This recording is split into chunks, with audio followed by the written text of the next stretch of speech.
Hey guys, what's up? And today we'll be doing task scheduler. Now this is an interesting question. And basically it says that n denotes that the same task cannot be repeated for the units of time. So for 2 units of time, if I did A first, then for 2 units of time, I cannot do A again. Our job is to find the least number of units of time that the CPU will need to finish all the given task. All right.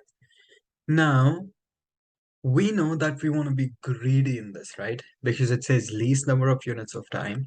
So we just want to do greedily whichever one we can do, and whichever one would probably result in the best possible scenario for us. Now, me saying best possible scenario might make you feel like, do we need permutation, combination?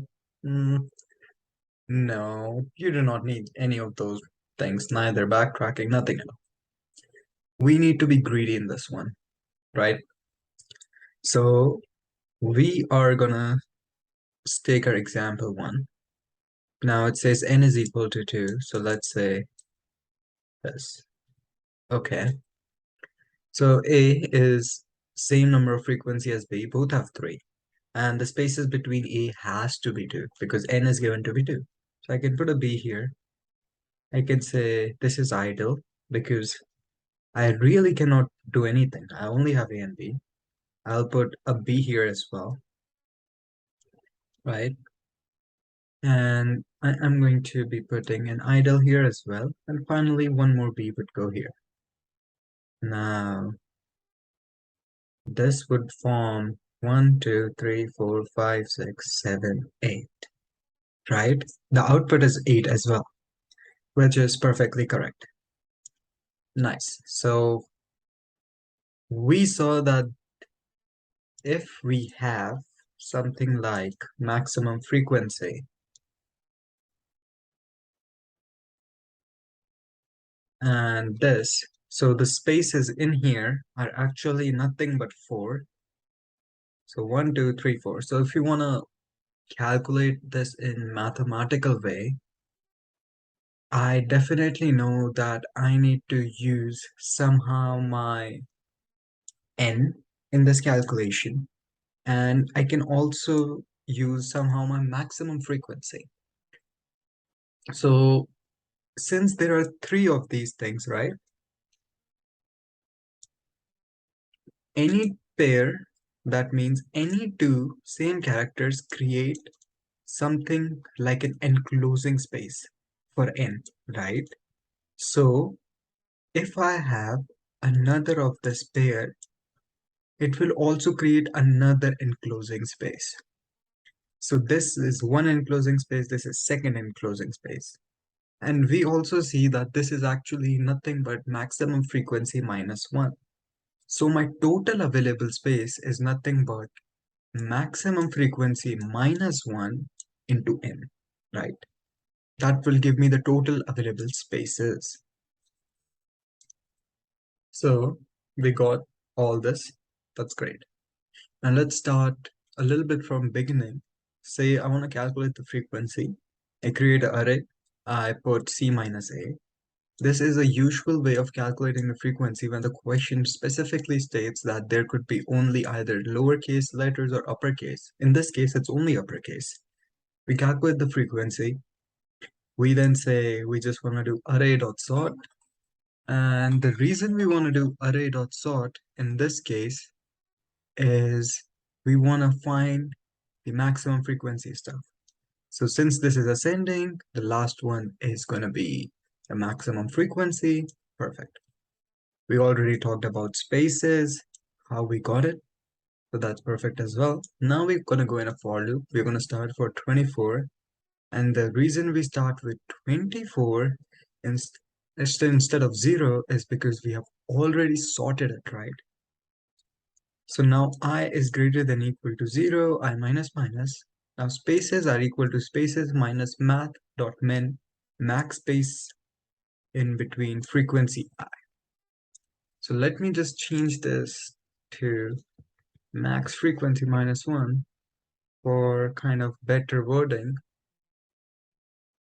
So now what we are exactly doing is we have some spaces remaining and we just want to take away with an, for example, say, let's take an example, A, A, B, B.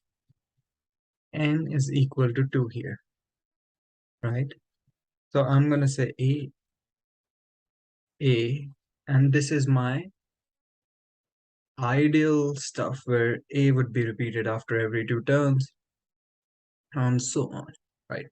So B could be here and then B would be here. So the frequency of B is nothing but 2.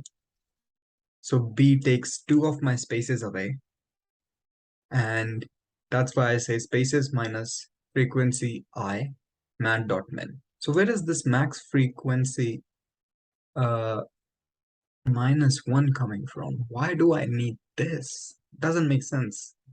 Why can I just directly not say spaces minus equal to frequency I, right?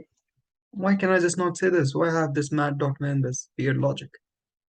Well, now consider example 1 again. Say you have similar frequencies, same frequencies. Ideal setup is this. I put a B here, I put a B here, right? Yeah. And I put a B another here. Makes perfect sense. That's actually the ideal scenario as well. Perfect. So now if I say my frequency I is nothing but 3 spaces left are gonna be 1, right? Where left means we are gonna make an ideal. So we are saying there would be only one ideal. So that means this B is actually not gonna be here, but it's gonna be somewhere either here or it would be either here. That's not what we want, right?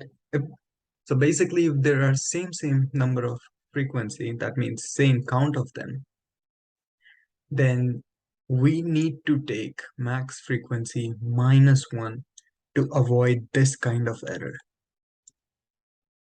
And then finally we say frequency I is 0, that means we are just looping unnecessarily now, we can just break out.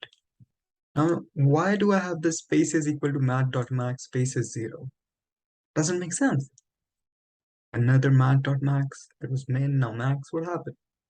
Say you have A, B, B, B, C, C, C, D, D, E. Okay, say your configuration N is again equal to 2. This is your configuration. First, there's a B. B is gonna minus from our 4 minus 3. It's gonna say 1. C is again gonna be 1 minus 3 minus 2, and then so on. That means what I am saying at this point now that I do not need ideal time at all. There's no need ideal time. We are overestimating it. So that's why we are saying since we have so many of these tasks available, we actually do not have any ideal time. After A, I can go B, C, A, B, C, A, and B, C, D.